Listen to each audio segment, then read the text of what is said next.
All right, so I take it it's time to begin. Welcome to our panel on the Northwest Archivists Archivist-in-Residence program. First off, Merrick wishes to thank the sponsor of the session, Clayton State University. Clayton State University's Master of Archival Science is a full online 36 credit program that blends traditional archival knowledge with information technology to develop professionals who understand contemporary records and record-keeping systems. The MAS program ensures that graduates will become successful archivists who are committed to curating comprehensive, trustworthy collections of records that merit long-term preservation. And the session you've joined is leveraging regional advocacy to advance ethical labor practices on the Northwest Archivists Archivist-in-Residence program.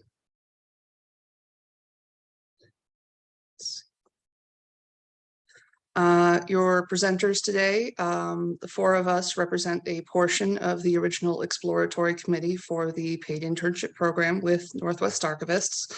The committee formed in 2019 in response to Rachel Woody's call for action. We are missing two of the original members who unfortunately couldn't be with us today, Rachel Thomas and Erin Passell-Stoddard. And I will say Laura and I have passed off our duties to new committee members, and we're just happy to see the program continue on. All right. So in talking about the Archivist-in-Residence program, we wanted to start with what makes this program unique. And that is that this is not meant to be a one and done summer internship. This is meant to be a catalyst for ongoing action in the Northwest region. We are, of course, not the first regional internship program matching up residents and hosts. That's been done at the regional and the state level. But while the AIR program can be a valuable one-time experience for our residents, we wanted this to be a tool for longer-term action. And part of that is that we ask host applicants to articulate how this program is going to help them further their commitment to ethical and equitable treatment of new professionals and the long-term goal of eliminating unpaid labor in the archives field, which is just a little ambitious, right? Getting into the specifics of what the Archivist-in-Residence program actually is and what it technically does. As of this year, Northwest Archivist offers a stipend of up to $7,000 for one graduate student or recent graduate to receive an Archivist-in-Residence opportunity with an archival organization within the geographic region covered by Northwest Archivist membership. That includes Alaska, Idaho, Montana, Oregon, and Washington. And if you know anything about that region, you're going to immediately notice there's a lot of variation within that region. Let's see. And this started out as sort of our solution to the question of like how to offer and administrate an internship via a regional professional organization across a region with that level of diversity in cost of living and lifestyle, and how to do that equitably. The core purpose of the program as we developed it is threefold. First, we want to offer upcoming and new professionals with paid career development opportunities. We want to give them the opportunity to meaningfully apply what they've learned and to have a learning experience in the workplace.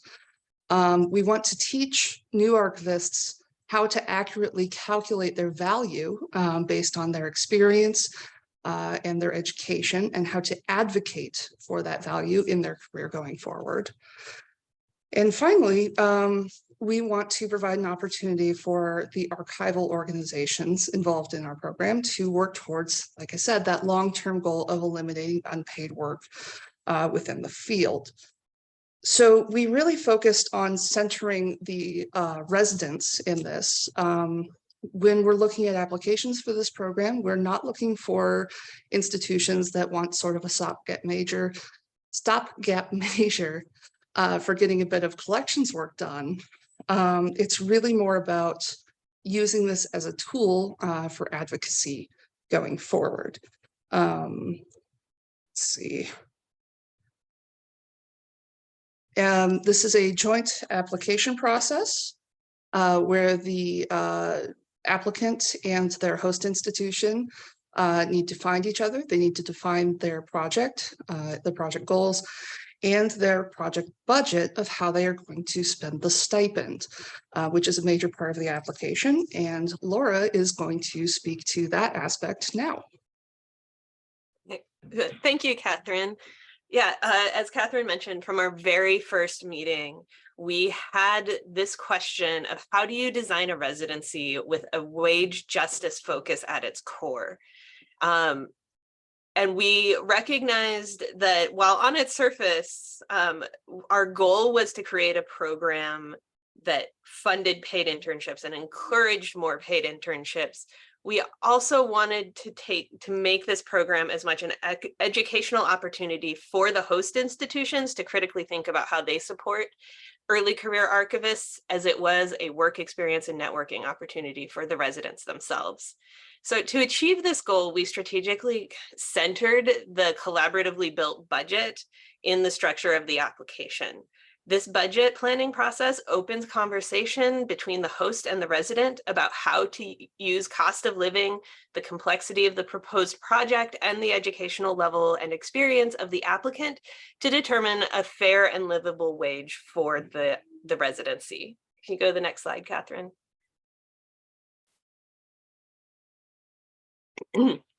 So our other budgetary goal was to build a residency that was adaptable and relevant to the needs of the broadest number of institutions and early career archivists represented in NWA.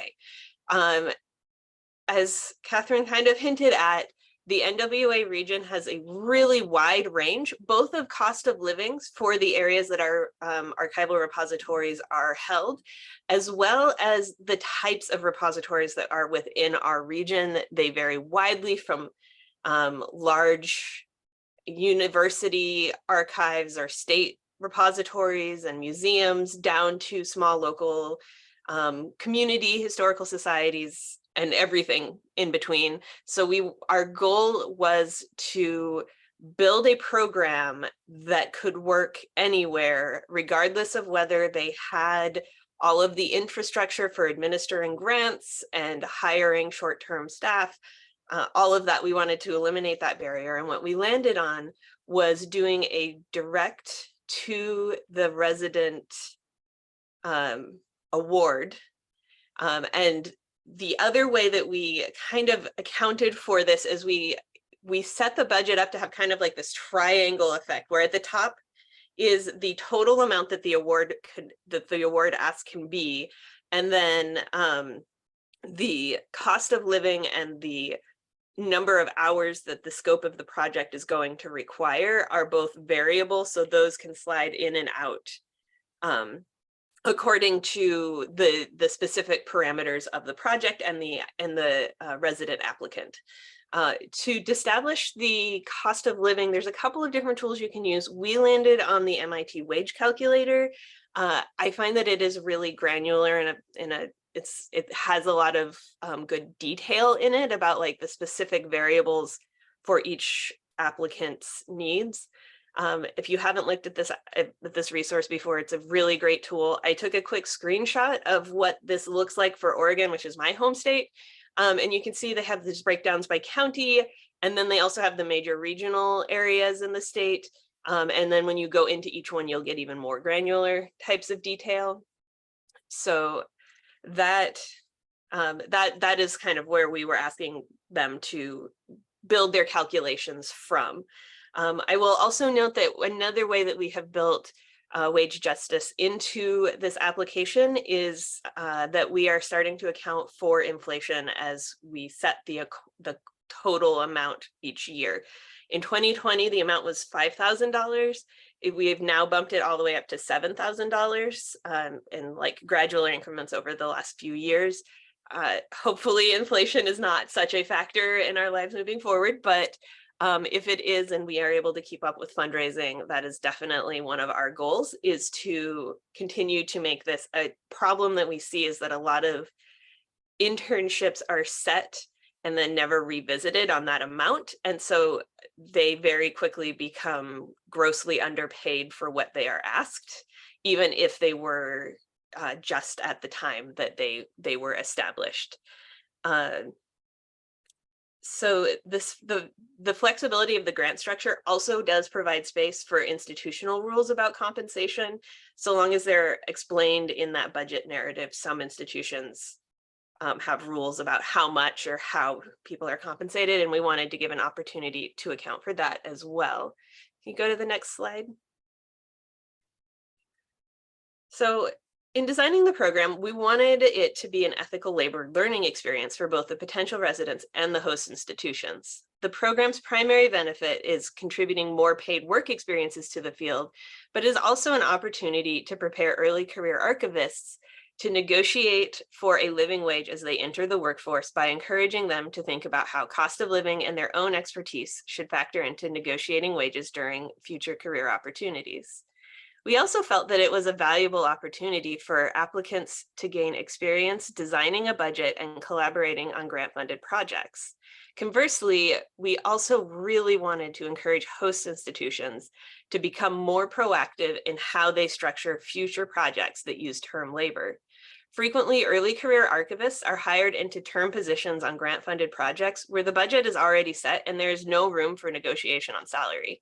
Therefore, reaching the archivists that are in the planning phase on the projects they are proposing is the best time to actually affect some of this change in the field.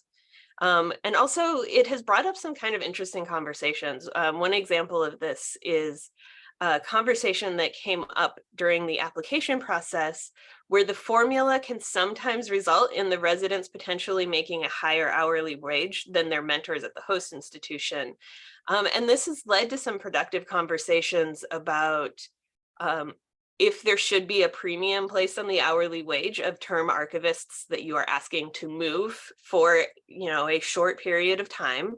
And who do not usually get benefits or any additional compensation in the way that the hourly wage of someone who's a permanent employee usually also accounts for. And it also, in general, starts conversations that I know we're all having in the field right now about what it means for our field to pay a livable wage, especially when you consider the level of education and experience and technical knowledge required to do our work. And with that, I am going to pass this on to Sarah to talk a little bit about the board interactions. Yeah, can you hit the next slide, Catherine? There it is. So, many volunteer organizations that are professional associations are conservative. They have bureaucracy. They have turnover. They're not necessarily very nimble, and they want to avoid doing things that will cause problems down the road. Bankruptcy. I've certainly been in professional organizations that went bankrupt, and nobody wants to be that president, right? So at the time that the exploratory committee for the Archivist-in-Residence program was looking at these issues and creating this proposal, I happened to be sitting on the board of Northwest Archivists as the Alaska state rep. And I was just very interested in this issue, and I was part of the committee and I was part of the board. And once the exploratory committee had hashed out this basic structure for the new approach, they submitted their report and the recommendations to the board. And in July of 2019, I and other members of the board had an opportunity to discuss the proposal and ask the committee questions about the recommendations.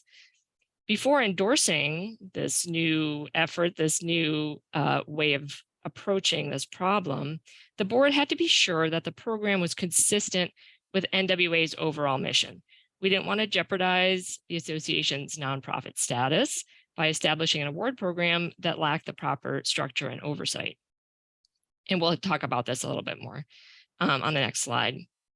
But just a few months, so to set the background, right? So this is pre-pandemic. This is pre lots of things. Cast your mind back to many years ago, the dinosaur age, before we'd really started talking about these issues so openly and so broadly. The NWA had first really started to consider this when Rachel Woody had asked us to consider requiring salary ranges with all job postings that went on the NWA job board. I mean, that's how long ago we're talking about. It wasn't required back then to tell people how much you were going to pay them for the work that you were asking. And so Rachel wanted the board to make this a requirement. And there was a lot of discussion about that. And as we've talked about, there's a lot of diversity in the institutions and organizations that are part of NWA. And at the time, the board didn't think that that was a good idea. There was just too broad a range of organizations and how things were structured. And we wound up not approving that proposal at that time. So we had begun to think, though, about how the board could support salary transparency, provide some kind of positive reinforcement for equity initiatives that maybe were structured differently. So in light of that earlier discussion, the majority of the board discussion about the Archivist-in-Residence proposal centered around ensuring broad access to this new opportunity, both in terms of the diversity of applicants, but also the variety of projects that would be considered eligible for funding. The board encouraged the committee to expand the list of acceptable fields of study beyond the traditional archival programs, and to remain open to funding the full range of projects, from traditional processing to outreach to digital projects. And so because the exploratory committee had really looked very carefully and considered many of these issues and done a lot of this legwork, the board did unanimously approve the Archivist-in-Residence as a pilot program for 2020. And next slide, please.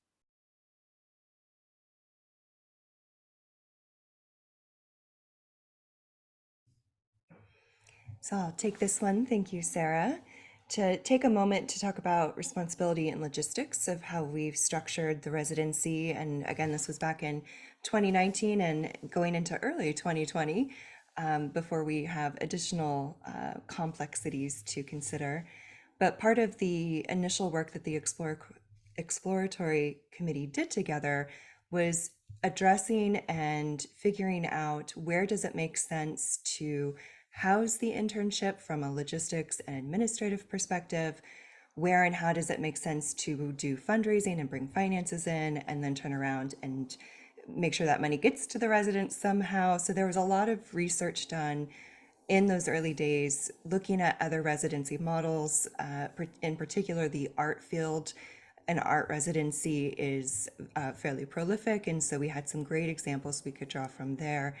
And so throughout this research, and part of what centered us in a lot of the decisions that we made together as the exploratory committee was that out of NWA as the professional organization, out of the host organization, whomever that may be, and then the resident and whomever that may be, where's the priority? Like who among that three are we prioritizing to base our decisions on? And while all are important, what we determined was that the resident themselves, as based on the program we structured, is the priority person that we wanted to make sure if we're fundraising and giving money to a residency, that resident themselves gets the maximum amount of money possible, and that the structure and shape of the project for the residency is determined by the resident with that host organization. So in these discussions of where the responsibility lies, the decisions that we made, we came up with the following sort of division of what that looks like. So from the organization perspective for the region, Northwest Archivists, their responsibility is to receive the residency funds. So any fundraising we do for the residency goes through NWA, which is an established nonprofit. And so there's some nice nonprofit benefits from that I'll talk about a little later. And then the rest of that responsibility is the treasurer of the professional organization.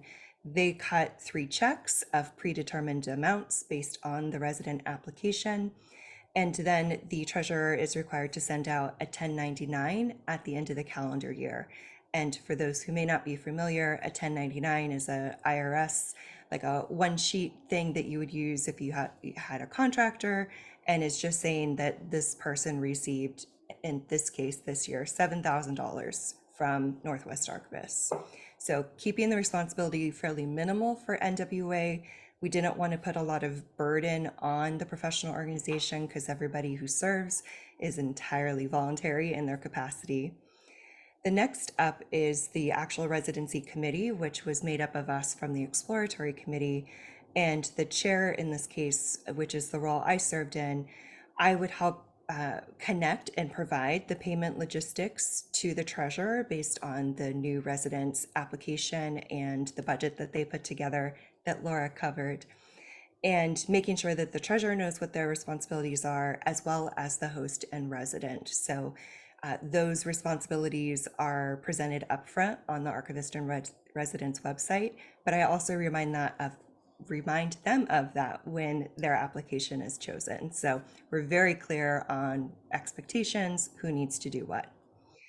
For the host responsibility, we needed host organizations to be committed to providing oversight and supervision, mentorship, and to be available to our residents. So there is a portion of our application where we actually ask the host organization to speak to how they intend to supervise, monitor, and mentor the resident. And then for the resident responsibility, we ask them to send in monthly updates, mostly just to make sure that everything is going okay and that they, if they need any sort of additional support, which, as you can imagine, definitely came up in 2020. And that they also connect with the NWA treasurer to send a W-9 for tax purposes, and that they are aware that while it is an award, there is still some tax responsibility that they have to account for. We were very intentional in choosing the IRS definition of an award, which I have in the italics on this slide. And when it is an award as defined by the IRS, it's not subject to the Social Security or Medicare taxes, but you do still have to pay at least a little bit of taxes on that award. So again, being very intentional on the choices we're making in setting this up, so that again, that resident is prioritized and receives the maximum amount of the award as possible. One note is that the organization pays the resident directly. That was also an intentional decision. As we did our research, we learned that some of the larger academic organizations, for example, if a grant is received, that sometimes the policy is to take a percentage of that grant, regardless of the size of it.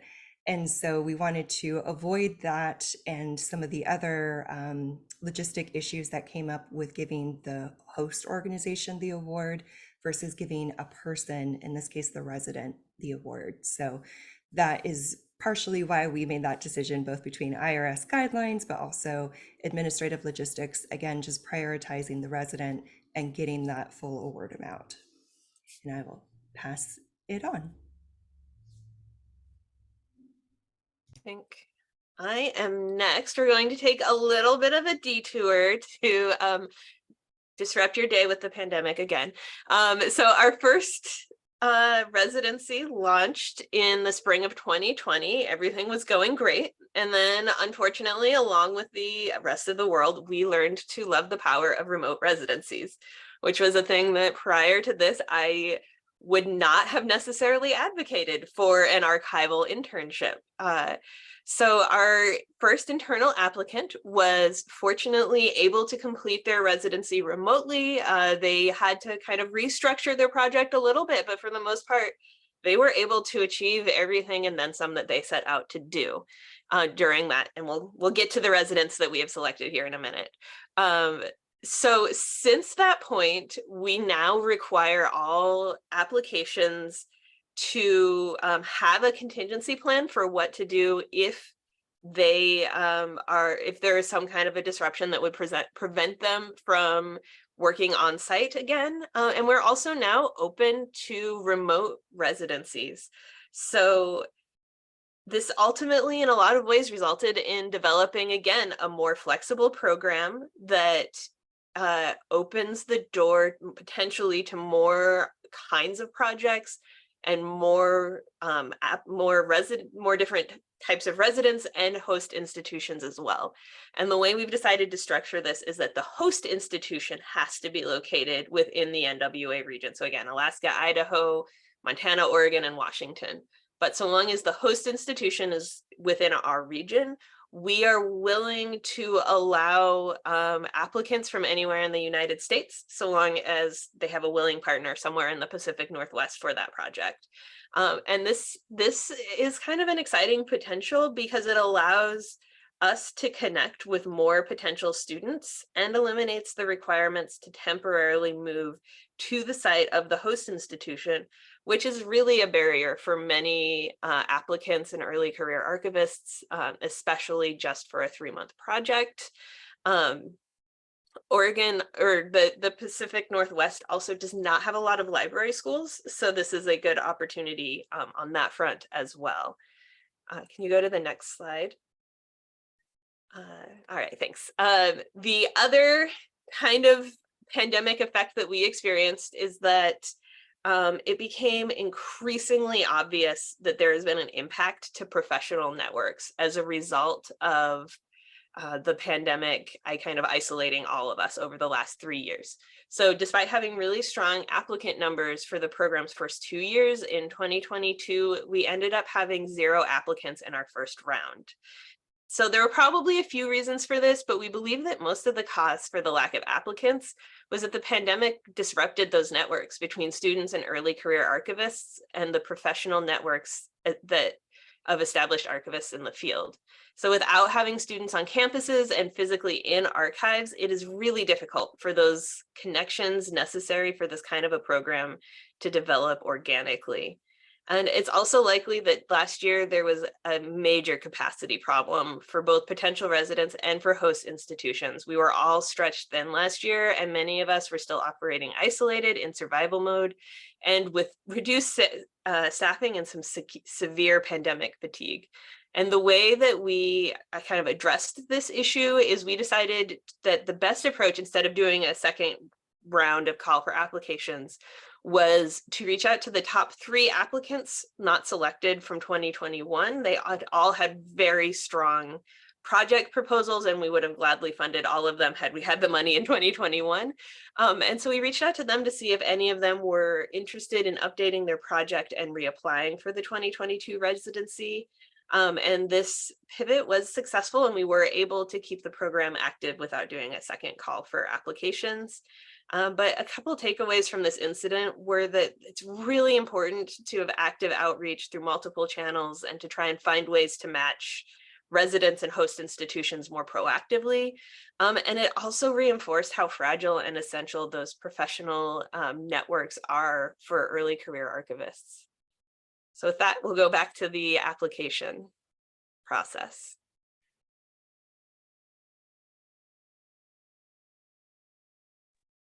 All right, and that's me. So going back into, again, sort of the specifics of how it operates, the requirements for application, we have requirements for our residents and requirements for host institutions. The applicant for the resident position must be either currently enrolled in a graduate level program or have graduated within 2 years of the year of application, and we set that to March 31st just for the sake of specificity.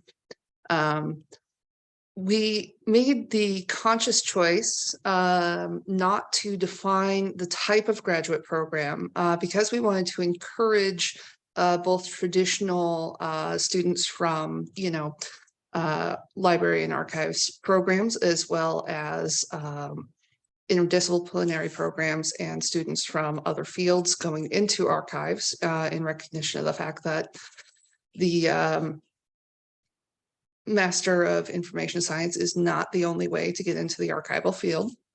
Of course, Northwest Archivist welcomes diversity in all respects, including but not limited to age, gender, sexual orientation, ethnicity, nationality, and personal background.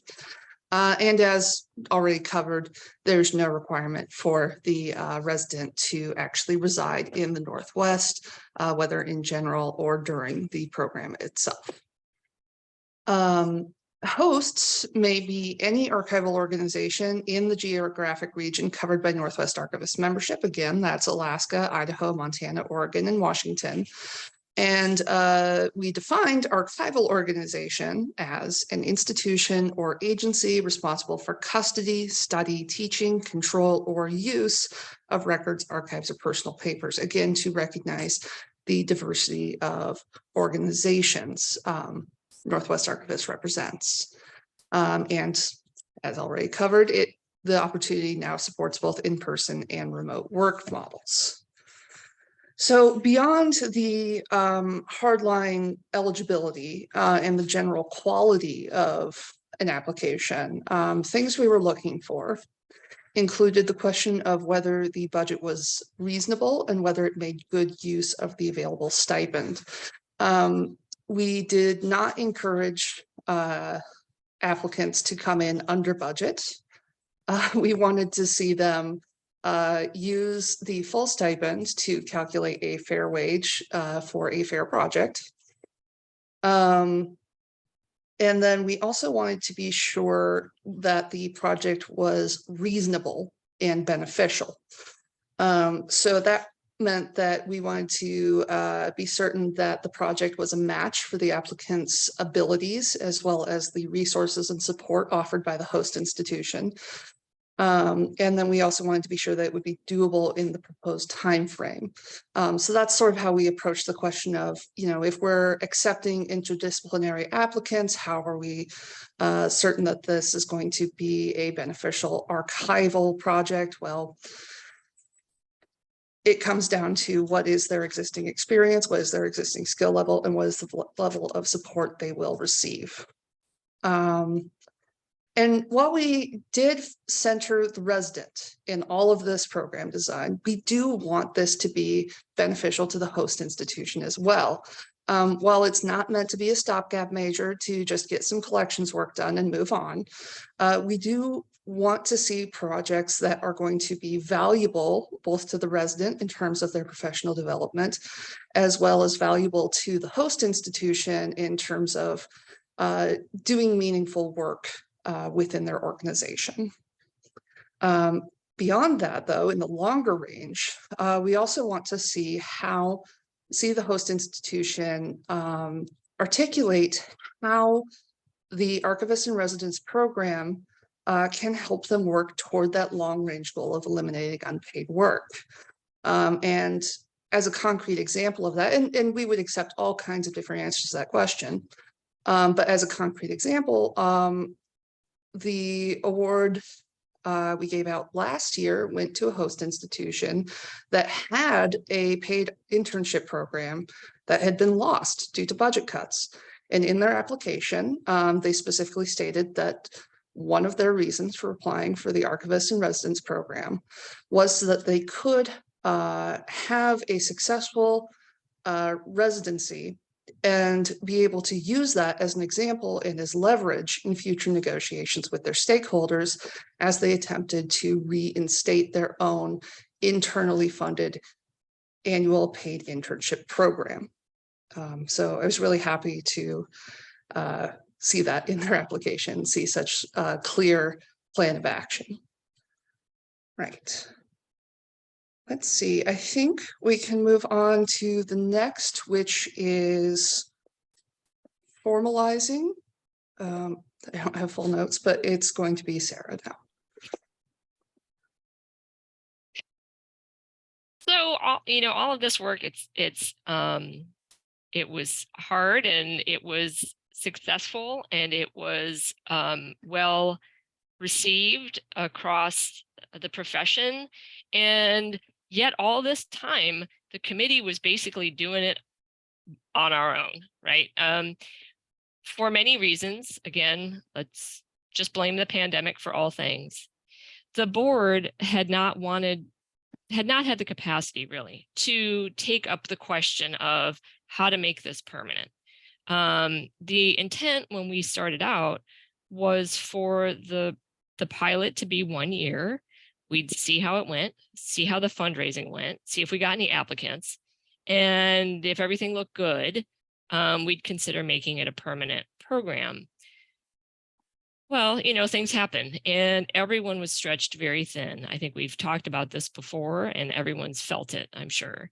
And after several years of doing this, we were kind of like, hey, you know, we have to either make this permanent or make a change, because the committee was getting tired. People were moving on, and we wanted to have board recognition of the work that had been done to make these efforts permanent, to institutionalize what we had achieved. And so it was just in 2022, it was early 22, really just after we had gone through the application process, we started to have internal discussions again with the board at that time. I was still a part of it. I think I may have been the only member of the board who was, was on the board this whole time. The president rotates every year in NWA. So it was really a constantly changing cast of characters. And so a proposal was written up for the board in June of 22.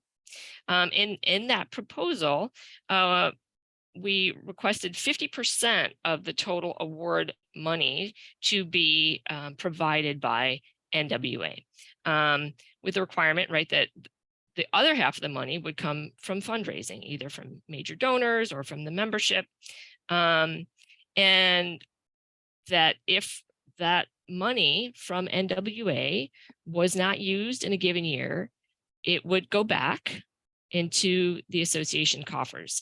If we had raised money from donors or the membership, that could roll over from year to year, but that half of the money that would come from NWA, if we didn't have an applicant that year, it went straight back into the general fund. And then finally, everyone was very sure that what we didn't want to do was, make this, as we've said, one of these residencies that is developed and then never looked at again. We didn't want it to become just $7,000 every year from now until the end of time, and it became an increasingly inequitable opportunity. So every 3 years, the proposal stated, this program would be reviewed to make sure that the funding was adequate, that the level of support was what it should be, and to look at how things were going. And so that proposal was put before the board in June of 2022. We didn't meet again until September. But in September, we met and we talked about this proposal. And I'm not going to lie to you, there were people who were very hesitant about providing that level of funding. Again, it's just a regional professional organization. Everybody's a volunteer. The money mostly comes from memberships. It was a big chunk of change. And people wanted to make sure that that the organization was protected, right? So did we have the funds available right now? Luckily we did. Could we accommodate for inflation? Maybe not. That remains to be seen. Hopefully we'll take care of that with the 3-year review. But really the other major component of the discussion was around the workload. Everyone is burned out. Everyone is being asked to do too many things. How can we have yet another subcommittee That's going to require beating the bushes for some volunteers. And can we really make this ask of the membership? We try not to ask them to do too much. I think the fact that the original members had stuck around long enough to see this thing to fruition and had really been passionate about it made a huge impression on the board. That this was something that many people in the profession are very passionate about. They're very interested in getting involved. They have been maybe the on the wrong end of a poorly supported, poorly funded residency. Maybe they did a lot of unpaid internships in the course of their early career, and they want to give back. And I think that it's not unreasonable to ask people to do a little bit now that they're established in their career to help out. And as we have seen, at least for now, members have been willing to step up and fill this committee. And again, with the 3-year review requirement, if we're not getting the volunteers and we're struggling to make the program function, we can look at it at that time. My hope is that will not, that won't be a factor. So having considered those things, we did approve to make the program permanent part of NWA. And in fact, just yesterday, I received word that the new policies and procedures manual for NWA, which includes the Archivist-in-Residence program, has been posted and is live on the NWA website if anyone wants to go check it out. So we have now officially made the big time. So next slide.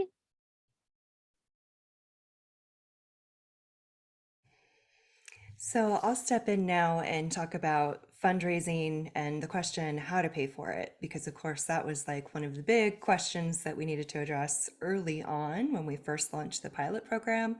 And then again, when we were very much encouraging and ushering the program to become permanent at NWA, the whole fundraising question was revisited yet again. So we're going to take a little time out and talk about how we funded it, fundraising, the strategies behind it. First of all, part of the reason when I first thought of the idea of I would really love to support a paid internship, when and where, how does it make sense? Like, how can I help create it? And NWA as a professional organization was the first idea that came to mind because it keeps it local. For me and in how I conduct my business, a priority for the decisions I make is how can I support my local ecosystem and make it healthier for everyone. So me based in Oregon and as an NWA member, my priority was to try and partner with NWA if they were interested. And of course, the benefit of partnering with a professional organization is that for the most part, they should be set up as a nonprofit. That's the case for NWA. And as a nonprofit, that means that fundraising is a little easier in the sense that we can encourage and solicit membership donations. Those are tax deductible. Similar, we are also soliciting corporate sponsorships, which I'll get into more detail in a moment. Those are tax deductible. And so having that nonprofit piece, both in terms of providing some structure and in an organization that has some local reach, but also that it's a 501c3 and there's reasons as to why it would be beneficial to make a donation to a nonprofit organization. So that was the choice to partner with NWA on this idea. One of the first ideas for fundraising that we pursued as an exploratory committee was corporate sponsorships. For our organization, as with many regional organizations, whenever we host a conference, there's usually several corporate sponsors that help to sponsor various aspects of that conference to help subsidize the cost. So the concept of corporate sponsorships and that partnership, in this case with NWA, was not a strange or unique concept. And so we were able to translate that fairly well when we started approaching different corporate sponsors, talking about the relationship that already exists between the regional organization and the corporation, and also talking about the importance of paid internships and supporting a healthy profession. That was one of the main, it's the main impetus of the program, but also we wanted to make sure that that message was clear to our corporate sponsors. So it was an invitation also for them to join us in advocating for a healthier profession, one where all of us and all of our work is valued, which ended up being very appealing to corporate sponsors, not only for like that marketing brand awareness perspective as being a sponsor for the program, but also because they're doing a good thing. It's not just a conference sponsorship, which those are great, we appreciate them, but to be able to participate in sponsoring something as unique and as exciting as a paid residency was very appealing for our corporate sponsors. And I'm happy to say for all of the years that we have worked with our corporate sponsors, quite a few of them have been consistent year-to-year sponsors of the program. And we've been able to make up at least 50%, usually more, of that total residency fund with those corporate donations, which in the earlier years, while the residency was housed under NWA, we did not receive directly any NWA budget funds until this last year when it became a permanent program. So we were in heavy duty fundraising mode for beyond just the pilot year and what ended up being 3 to 4 years. So we did get pretty good at it, is the plus side of that. In addition to corporate sponsorships, we also asked membership for donations. The NWA membership fee is fairly low, especially compared to other professional organization fees.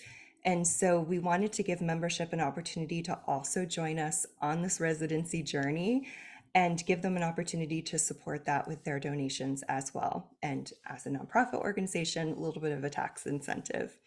We have gotten great membership donations, many ranging from $5 to a couple $100 every year. And it's been a small, but I think very powerful percentage of donations from our membership showing their support.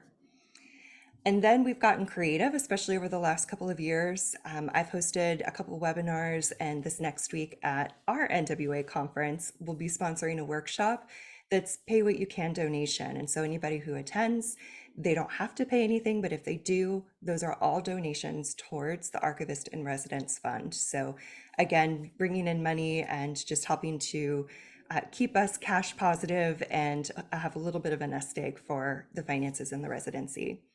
And then as of this year, being a permanent program now under the NWA organization, we will have our own budget line item and a 50% match of the funds that we raise each year. So we are moving into very solid financial territory in terms of the residency. We will continue to do fundraising because of course we need to make up that 50%. But fortunately, with our strong and loyal corporate sponsorships and our membership that really strongly believes in the power of paid residencies, we're in pretty good financial shape. And from my perspective, while it was a challenge to be solved, it wasn't insurmountable. So I don't want the fact or the logistic of needing to raise funds for your residency to be a stopper, because it's absolutely possible and it was easier than I thought.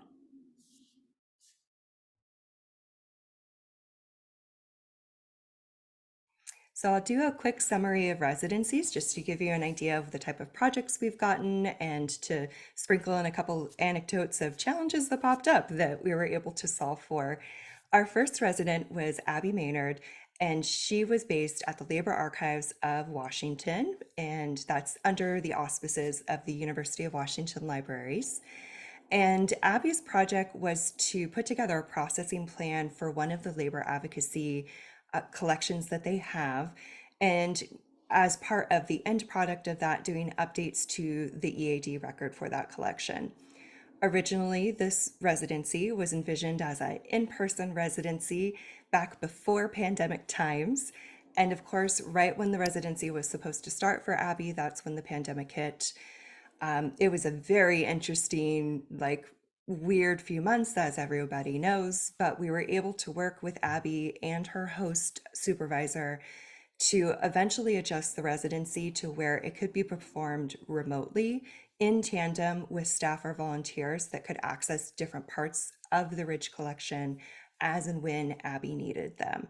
So while it was a residency very much meant to be in person, it was also able to be translated into just as influential and as supportive to Abby's experience as possible, while still benefiting, in this case, the labor archives at UW. Our next resident was Valeria Davila, and she was working with the moving image of preservation of Puget Sound, or MEPOPs as we refer to them fondly. And for Valeria's application, it was very strong. She has such a great varied experience, especially in audiovisual media type collections. The note about this application, while it was strong, we felt that Valeria's experience and education actually exceeded the amount that they had proposed to pay her.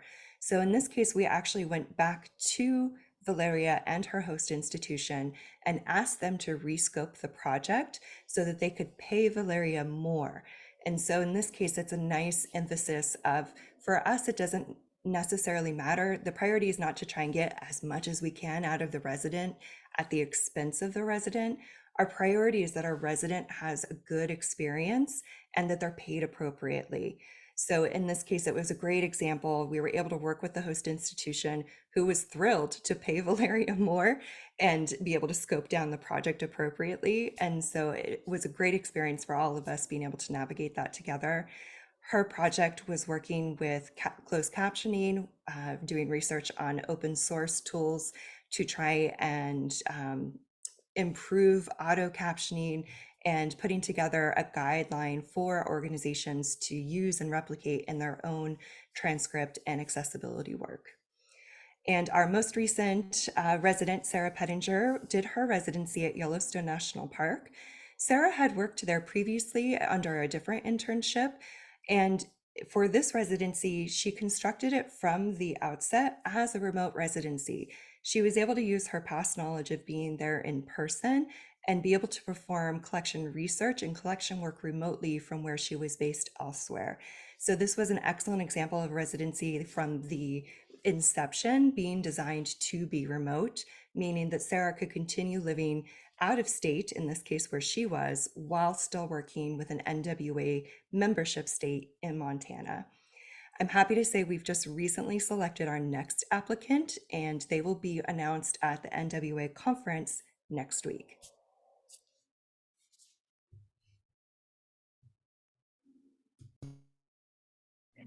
So kind of wrapping up now, bringing us home. We've already touched on many of the challenges that we faced in developing this program and keeping it alive. And I don't think the impact of the pandemic can be overstated. We actually built pandemic response now into the application. You know, the host has to be able to tell us what the plan is. If no one can show up for what they're supposed to do. Everything about this program was impacted in some way or other by the pandemic.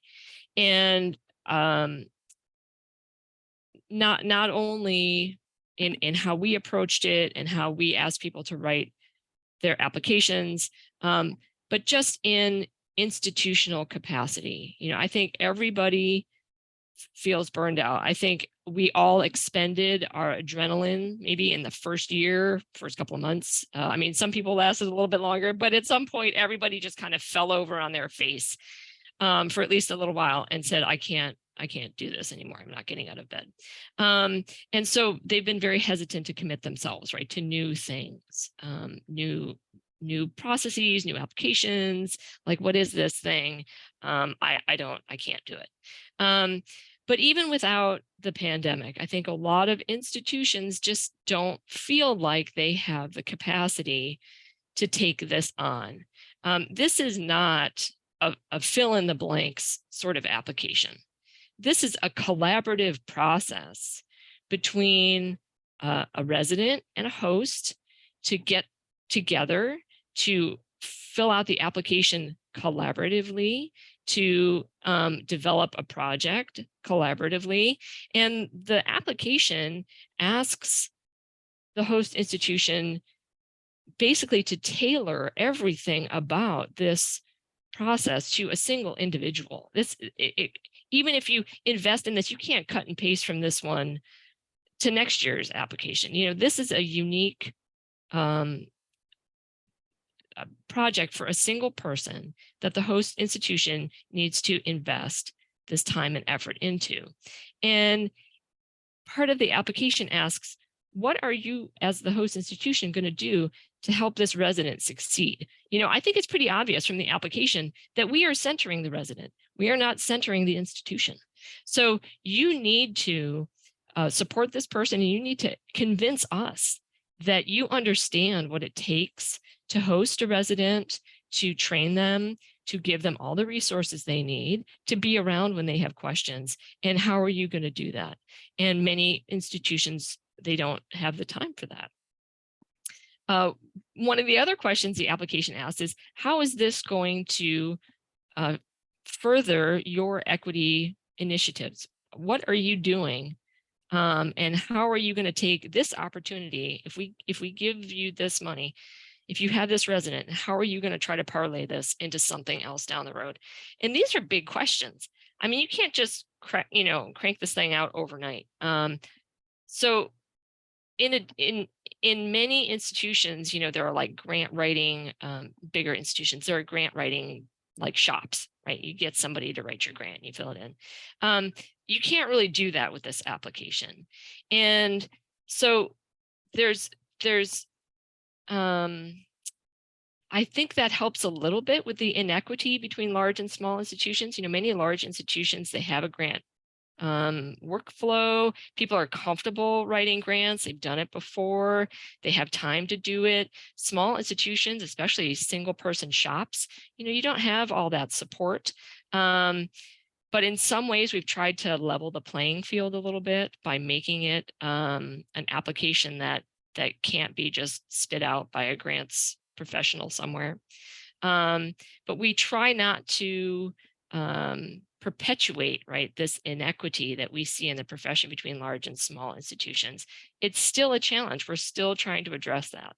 One of the other big challenges that we've seen and we continue to see is matchmaking. How do we help recent grads, current students, early career professionals find a host? How do we help a host find a good fit in an early career or, you know, emerging professional?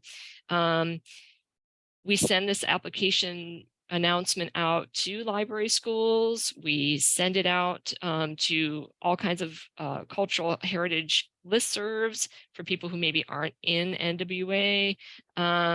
We try to advertise it as broadly as possible, but I know I've certainly received feedback outside of the application process. I'm sure we all have, where someone says, oh, I love this, but how do I find somebody to help me? How do I find somebody to pair up with? And so this is something we continue to think about, and how can we address this going forward? And finally, we have a new challenge. It's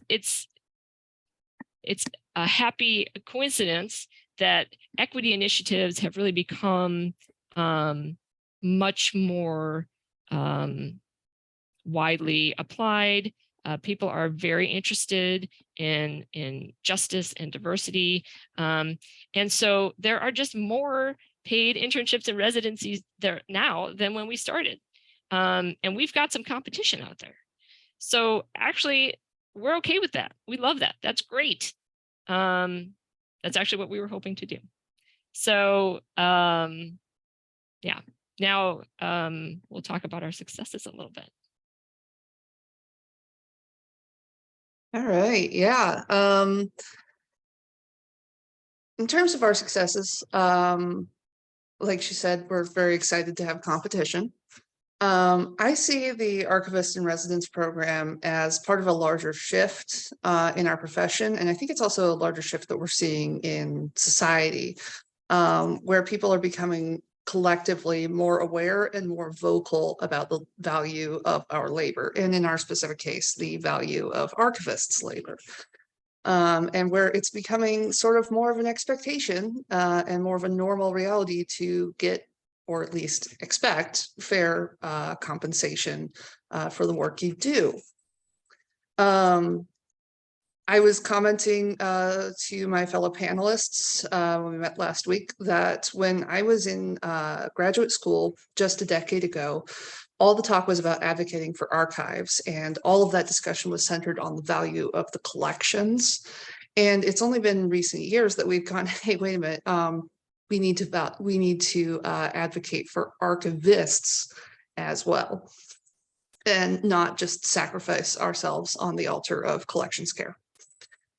And really the point in all of this is just to set the stage for institutions to launch their own paid internships, set the stage for our own competition to hopefully knock us out of business eventually.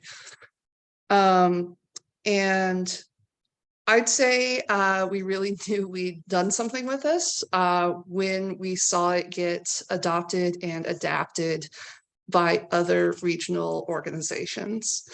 The first one was the Society of Southwest Archivists. They have their own Archivist-in-Residence program.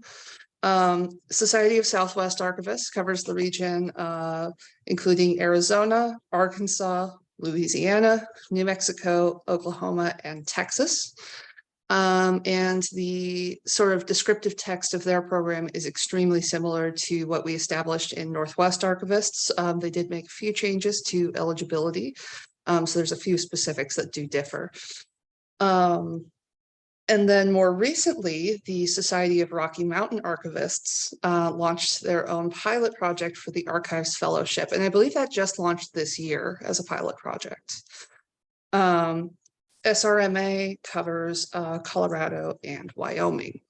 They did make a few bigger changes, including the fact that they do allow undergraduate applicants. And I was interested to find out from their website that their Archives Fellowship is actually operated by their Diversity and Inclusion Committee, because for them, it's explicitly a tool that they're using to increase equity, not only for new professionals in general, but specifically for individuals from traditionally marginalized or underrepresented communities, which I think is just a fantastic take on this whole thing. That's really what I had there. I'll pass it off to Rachel to talk about how such a regional program could get started.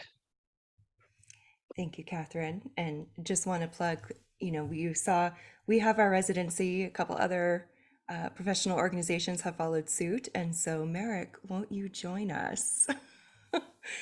We partnered with both of those regions. We happily shared our documentation. So honestly, if anybody at Merrick is interested in starting, we would be happy to help support you with that. So please feel free to copy our stuff. How to get started. First, I recommend exploring where the potential internship or residency can be housed, whether that is your home institution, which is totally an option, or if you want to approach your regional organization to get a residency or fellowship started. Also, identify potential funding sources. Fundraising helps, but I do want to advocate that it should eventually be supported by a permanent budget line, whether that is 100% funded, which would be awesome by a budget line, great, or partially, as with NWA, maybe a 50-50 match. You can really get creative here, but it is going to be a partnership of fundraising and then having that budget to support you. Next, determine when the internship will take place and for how long. I realized for myself going into when we were structuring the residencies and timelines that I had a very old school mindset of internships happen in the summer. Which especially with pandemic days, I feel like it doesn't matter when anymore. So we've completely, at least from my mindset, it doesn't have to be in the summer. It can be any time that year. Really, it's up to you and how you want to build it. We also recommend spending some time on crafting the criteria and eligibility for who can apply as an intern. It was a great discussion we had as an exploratory committee, and because we came with different perspectives and different backgrounds, I felt like we really benefited and created as open as possible eligibility and criteria to encourage really anybody to help come into the profession and contribute to our field. And then I recommend thinking of a couple discrete projects, especially if you're thinking of housing an internship at your own organization, coming up with a couple ideas of projects that would be great to pair with an intern or resident. I do recommend, of course, we center the resident and their experience. So I recommend you be flexible in the projects you're thinking about and how they may benefit a new professional. And then when you do find potential residents or interns, we do recommend that you work with them collaboratively to make sure that, yes, the host organization benefits, but really also that the new professional benefits, because really that's what internships are all about. I do have a resource I want to point out. I did a webinar on how to create paid internships. So it's a whole hour of how to go about creating it, including fundraising. So you can check it out on YouTube later if you want some more step-by-step guidelines there, but please feel free to take a look at the Northwest Archivist-in-Residence website. Feel free to copy that, take a look at the webinar, reach out if you have any questions, because quite honestly, we're all very happy to support and create even more competition for our paid residency.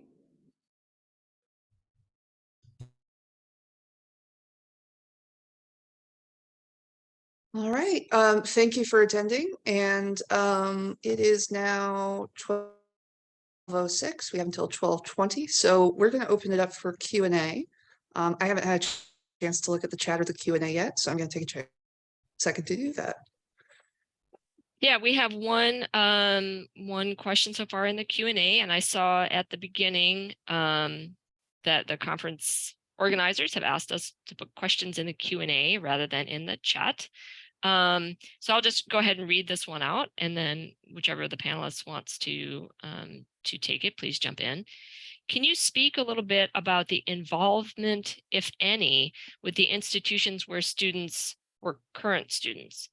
I know that there are some grad programs that require internships of their degree candidates, but also don't allow paid internships to count for course credit or fulfill that requirement separate of credit to graduate, despite all the equity reasons we as the profession have highlighted. Does anyone want to take a pass at that one? I can speak. I mean, they're excluded from this based on a bureaucratic decision, and part of our approach to this, or at least for that specific requirement, I think the answer to that is to start pushing back on those institutions about why the student can't be compensated for their labor while they're actively working in the field. If the goal is to gain professional experience and there are opportunities for them to get paid, the reality is that right now, the way those programs are set up, you have to pay to do work, and that's inequitable on a lot of fronts.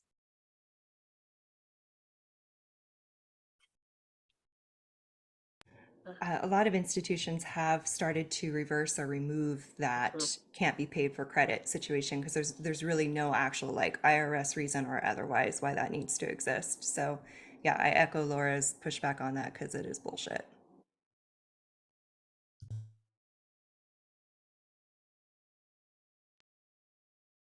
And I'll just highlight one of the things I saw scroll by in the chat, where it looks like Merrick is very excited, perhaps, to join our merry band.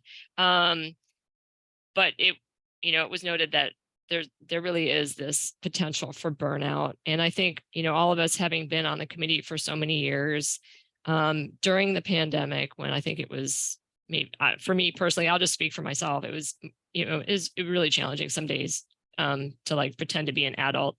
I think, it is one of those, it's not like one of those committees where you're rewriting the bylaws, or like redoing the website and arguing over the photos. This is one where I feel like people really get a lot back for what they put in. And I know I have felt so satisfied and so proud of being part of this group that honestly, I might do it forever. They might have to kick me off at some point. So hopefully this would be an opportunity for people to really experience a positive volunteer professional organization opportunity, and take what they learn and all the great discussions that happen around this program and do even more outside of the professional organization. I really feel like this is one of those kinds of opportunities. So hopefully it's something that doesn't burn out, but actually restores. I kind of echoing what you said. I stepped down last year because I had a couple of pretty major projects at work and I already really miss it. And if there is space next year, I might be back, because it's just such a rewarding project to be part of. And I have so much pride when I talk about it. And I was thinking, I don't know if we don't get more questions that come in, a thing that I would be interested in is to hear why each of you decided to start or join in on this project. But I know for me, I was someone who took a bit of a non-traditional path to getting into archives, and I came into library school with a lot of professional experience already, and it was really hard to go back to being treated like someone who was an 18-year-old who didn't know what they were doing. And one thing that I think is really important and that I really value in this is that we are presenting this as an opportunity for an experienced professional with graduate level education to come into a place and do graduate level work and be recognized for that level of work. And that's something that I think a lot of the way internships are structured doesn't really successfully do. And so I am really proud of that facet of the project. Well, I just want to jump in to say, like, I've been saying, like, oh, I'm so tired. Oh, I'm so burnt out on this. And like, I also stepped down last year, partly because I moved to upstate New York. So, you know, I'm really gonna get involved in NWA. And yet I kind of dragged you three into this. It's like, hey, do you want to present this to Merrick? Do you want to try to get Merrick to do this? And so I don't know, I might be interested in coming to this, like helping start it up over here. But I guess it was in response to that, why join, like why get involved in this? At the time I responded and became a member of the exploratory committee. I was at the C.M. Russell Museum in Great Falls, Montana. And sort of my angle on it was the difficulty in getting paid internships and getting paid internships to work in Montana. And it was kind of a happy coincidence that the program ended up being so supportive of remote opportunities as a solution for that. Because small institutions in more remote areas can have a really hard time matching up with residents, even if there are residents that need an internship. And just an example, the Yellowstone National Archives, one of the challenges they were running up against is that there's a severe housing crisis in Gardner. So even if the resident could afford to move out there for the summer, there might not be a house for them to live in. So anyway, it was good to get to address some of those challenges, and I'll pass it off to anybody else who wants to speak to that. Sarah, would you like to before I hop in? Okay. For me, I think I've always been very passionate about being paid our worth and the advocacy for that.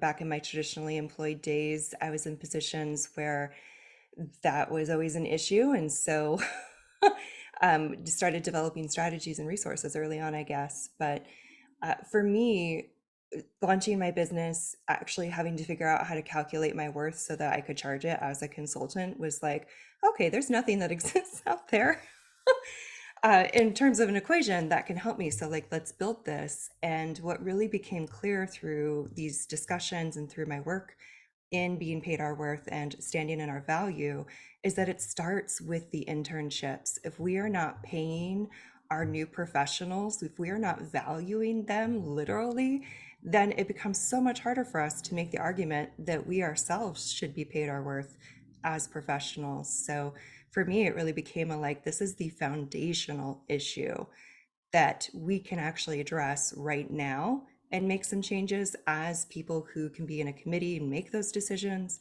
but also as people who are in these now organizations that can make change both in the organization as well as with the professional organization.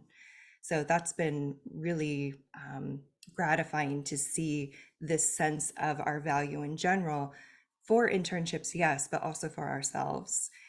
So it's been such a pleasure working with the group, figuring that out. I did want to speak a little bit to capacity. I know in our first year, as we were researching and figuring this all out, it did take time for us to do that. But once we got like the fundraising email templates created, once we got the application created, perhaps I think maybe after that, it was maybe 10 hours a year of our time. Does that sound right? I'm not good with time.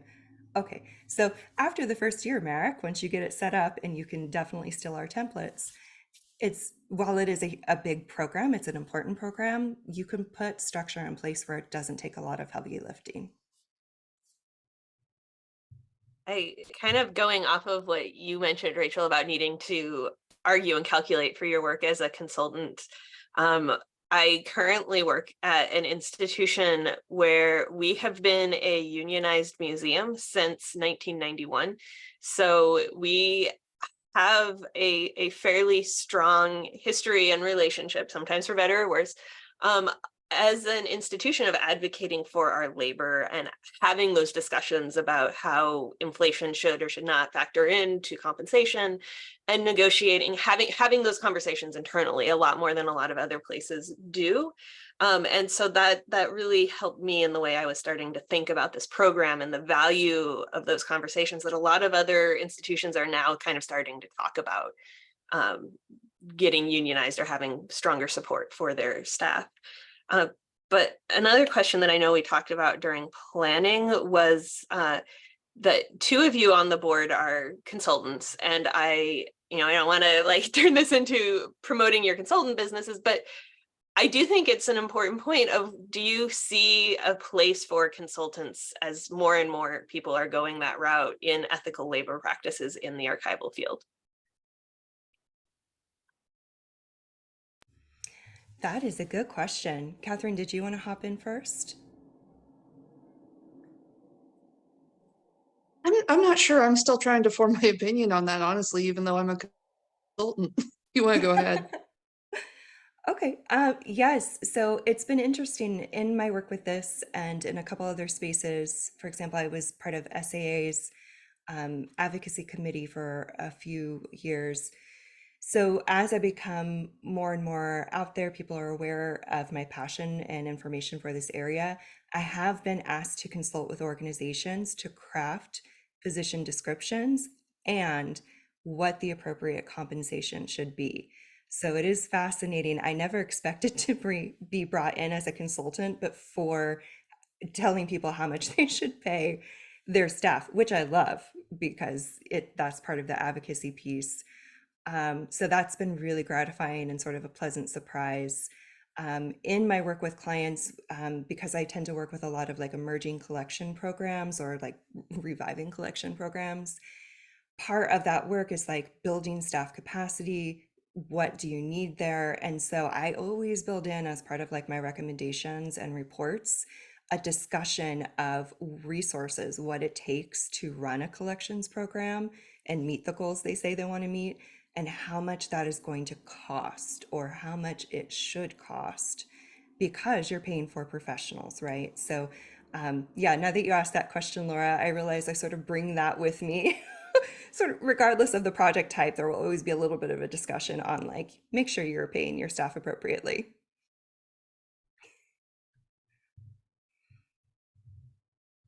One of the questions we got, which is sort of amusing, I have found, and would love to hear your all's take, is the worry about like, well, what if the resident is a dud? Like, what if they don't show up and do their work? Or what if it's like a disappointing? I mean, I feel like we self-select for that by making the application not something you can just fill in an hour.